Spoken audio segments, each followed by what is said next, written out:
Welcome to Battlefront Stories. Here we bring forgotten battles, real soldier diaries, and untold stories of war back to life. Witness history, one front line at a time. Douglas MacArthur was one of the most influential and controversial figures in American military history. His life was defined by war, authority, and an unshakable belief in his own destiny. He was admired as a brilliant commander, criticized as an arrogant general, and ultimately remembered as a man whose ambition both built and destroyed his legacy. He was born on January 26, 1880, in Little Rock, Arkansas, into a military family. His father, Arthur MacArthur Jr., was a celebrated Civil War hero, and from an early age, Douglas was raised within the rigid structure of Army life. His mother, Mary Pinckney Hardy MacArthur, played a decisive role in shaping his character. She believed her son was meant for greatness and closely guided his education, discipline, and career choices. Growing up on military bases, MacArthur developed confidence, discipline, and a sense of superiority that would follow him throughout his life. In 1903, he graduated first in his class from the United States Military Academy at West Point. This achievement immediately marked him as an exceptional officer.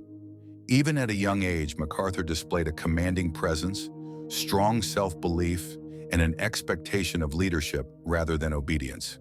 He quickly gained the attention of senior commanders and political leaders. During World War I, MacArthur served on the Western Front in France. Unlike many officers, he frequently placed himself in dangerous situations near the front lines. He was wounded multiple times and received numerous military decorations for bravery. His actions earned him national recognition and accelerated his rise through the ranks. By the end of the war, he had become one of the youngest generals in the U.S. Army, firmly convinced that he was destined to play a major role in history. After the war, MacArthur was appointed superintendent of West Point. There, he reformed military education, emphasizing leadership, physical conditioning, and modern warfare concepts. While his reforms were influential, his leadership style was strict and uncompromising, often creating tension with both cadets and fellow officers.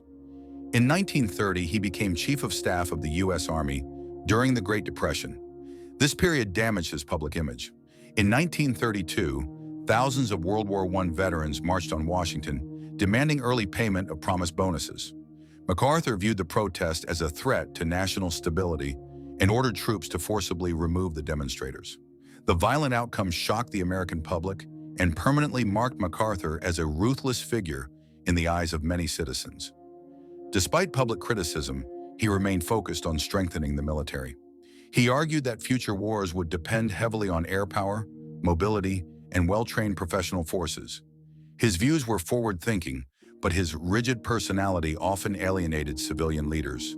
When World War II began, MacArthur was appointed commander of U.S. forces in the Pacific. In 1941, Japanese forces invaded the Philippines, overwhelming American and Filipino defenders. Forced to retreat to Australia, MacArthur made his famous promise to return. The retreat was a personal humiliation, but also a turning point that strengthened his resolve. Throughout the Pacific War, MacArthur led Allied forces using a strategy that avoided heavily fortified Japanese positions. Instead, he targeted key islands to cut off enemy supply lines. This approach reduced casualties and allowed Allied forces to advance steadily toward Japan.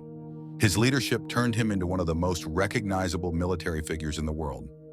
In 1945, after years of fighting, Japan surrendered.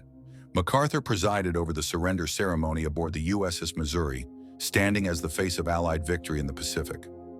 At that moment, his authority and reputation were at their peak. Following the war, MacArthur was appointed Supreme Commander of the Allied occupation of Japan. He effectively governed the country, overseeing political, social, and economic reforms. Under his leadership, Japan adopted a democratic constitution, expanded civil rights, and dismantled its military structure. By preserving the emperor as a symbolic figure, he ensured stability during a period of immense change.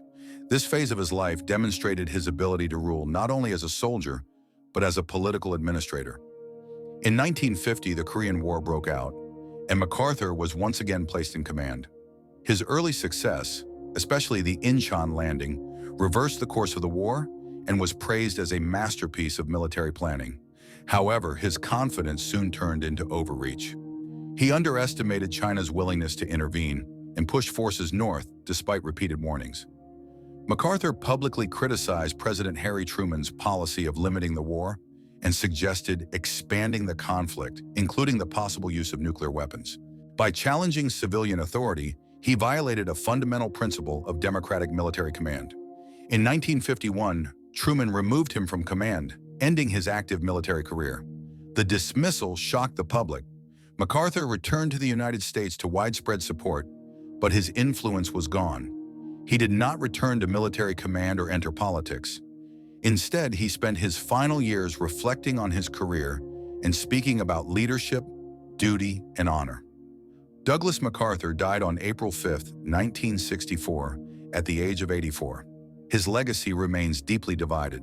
He was a strategic visionary and a symbol of victory, but also a man whose ego and defiance ultimately limited his career. His life illustrates the fine line between greatness and downfall, and the dangers of unchecked authority even in times of war. This is just one side of the war. For more, check out Battlefront stories and make sure to like the video and subscribe for upcoming episodes.